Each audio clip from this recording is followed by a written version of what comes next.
Yung adlaw kaninyong tanan mga kapobre, kuyogi ko mamupo ning grasya nga nadiris tong kilid mga kapobre, grabe gapatak mga kapobre, wala jud ko ga-expect nga makakita mig ing ani kadagan nga ligbos karong adlaw. Kay sa una man gud mga kapobre sa atong kadaruhan, ohong ligbos pertin daghan ato makitaan sa unang panahon ha.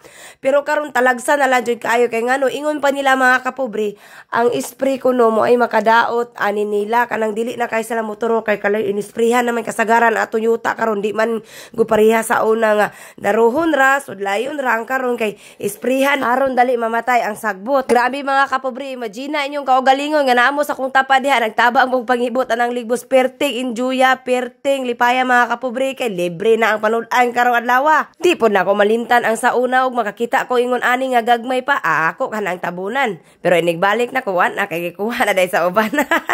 Kay lagi mangyawat nga mutubo pa ini kaugma wala na ipupuon kay wala naunhan na.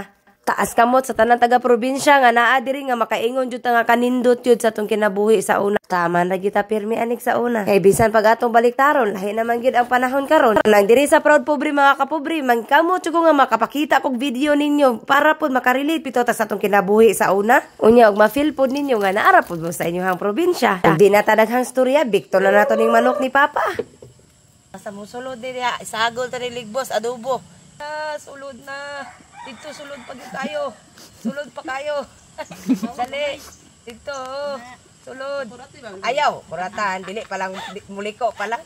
Sige, pagyawad. Sulod, pagyawad. Sulod, pagyawad. Sige. Dito pa sa unad. Sulod, pagmayo. Ayaw gawas. Tara. Na. Impas na. Oh. Impas na. Ay! Na! Katawa-katawa na lang pero nagolbe ato kay nakabuhi ang manok. Lami jud unta kaayo na adobong manok nga Bisaya mga kapobre din sa gula nato og libgos. Nya kay nakabuhi man diri na lang ta sa bulad lami mampupulot-pot butang suka og sili. Kato kay nilakaw man siya. Dili gito siya para sa ato. Charot. Bitaw tungod sa kalisod sa atong panginabuhi sa unang panahon, naabot sa punto nga dili na ta mahadlok mawad-an.